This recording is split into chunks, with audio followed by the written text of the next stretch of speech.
I'm sure you've heard the saying, the one who dies having the most toys wins. But then, most Christians realize this isn't true. However, some, who call themselves Christians, do.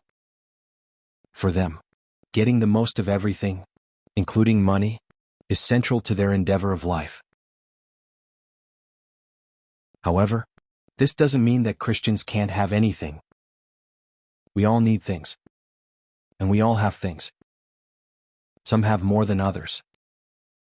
So how do we know what is too much? The Bible gives us the guidelines for this. In the prophetical parts of the Bible, it explains it very well. Not for people who can't discern between what is godly and what is worldly, but it does for those who will pray for understanding from God of how to order their life. And in this segment of Bible symbolism, I'm going to give insight to the concept of right hand, left hand. This may not seem to be so important at first, but it will lead to a great deal of discernment of Bible prophecy, especially in Revelation. So think of this. In Scripture, the right hand is designated as the south hand, and the left hand is designated as the north hand. If you use Strong's Concordance, you can see this in H 8486 that the right hand is determined by a man facing east. Also, this definition of the right hand comes from H 3225, meaning stronger or more dexterous. So therefore, if you were standing and facing in an easterly direction, your right hand is the one on your south side. And these terms generally refer to what most people are: right-handed. If you are right-handed, your right hand will be the most dexterous of your two hands. It means you will be able to grasp things better with your right hand and manipulate things better. In the New Testament, G 1188 refers to the right hand as that hand that usually takes. Not too difficult to understand this.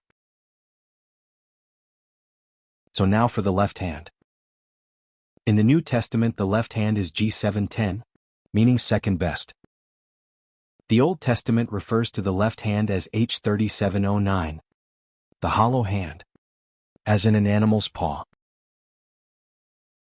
Also in the Old Testament, it is H 8040, where it is referred to as the north, meaning wrapped up, and therefore, dark. And one more thing concerning the left hand. The Latin word for left hand, according to the Merriam-Webster dictionary, is sinister. The word sinister is suggestive of darkness or evil and comes from a Latin word meaning on the left side. In some languages, the left can also refer to the north, as in dark. Think of the left hand in this way. A bear's paw is not dexterous. It cannot grasp very well. And the right hand is more dexterous, and therefore can grasp things quite easily. However, most importantly for this discussion, the right hand is G 1188, the hand that usually takes.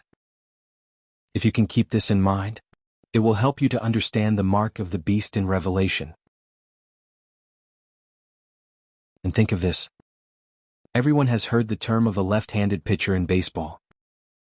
People refer to this person as a southpaw. How do you think people came up with this term? It's fairly easy to see that the historical concept of right hand, left hand is where it came from. It's from the idea of north and south.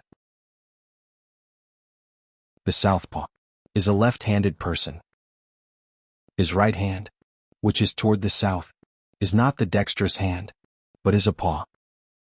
It is his left hand that is more dexterous, and it is his left hand that would usually take things. Now think about the idea of the hand that usually takes. Let's look at a bit of scripture. Ecclesiastes 10 verse 2 says, "A wise man's heart is at his right hand, but a fool's heart is at his left." In Scripture, the heart of man is considered to be the seat of his spiritual self. and also in the spiritual sense. The belly of a man is considered to be the seat of his fleshly self. If a man is concerned with the spiritual condition of his heart, then he will feed his heart with the things of God. If a man is concerned with the desires of his flesh, then he will feed his flesh, his belly, with the things of this world. And here's the key. As it said in Ecclesiastes, a wise man will take more of the things for his heart than he will for the things of his flesh. This is the symbolism of the right hand, left hand. The right hand should be used to feed his heart, because the right hand is the hand that usually takes. A man should not use his right hand to feed his fleshly desires, because then he would be usually taking too much of the desires of this world. In this case, a man who feeds his flesh more than his heart is a fool. Therefore, you can tell what kind of man the man is by how much he feeds his heart, or how much he feeds his flesh. It is the right hand of a man that should feed his heart. The left hand, the hand that doesn't take the most often, should be the hand to feed his flesh. And if you have been able to understand this, then you will be more able to understand the concept in Revelation 13 verse 16 of the mark of the beast being given in one of two places. It is either in the forehead or in the right hand. Forehead just means a conscious decision, and the right hand meaning an unconscious decision. And what I mean is this. If you reject Jesus Christ as your Lord, you have made a conscious decision. You will be spiritually marked with the mark of Satan's ownership in your forehead. You will forever be marked with the number 666. So if you claim to accept Jesus Christ as your Lord, but you go after the desires of the flesh, more than you seek the desire of heavenly things, you will be spiritually marked with the mark of Satan's ownership in your right hand. The symbolic meaning of this is that it is the right hand that usually takes. If you claim to accept Jesus as Lord, but all you do is take mostly of the things of this world, then God will attribute ownership of you to Satan, because you fed your flesh with your right hand, and fed your heart with your left. Your flesh was fat, and your spiritual heart was lean. In this case, it is the hand that usually takes that will determine your final judgment. As it said in Ecclesiastes 10 verse 2, a wise man takes care of his heart with the hand that usually takes. A fool will care more for his fleshly desires than he cares for his heart. What you take the most of will determine your final judgment.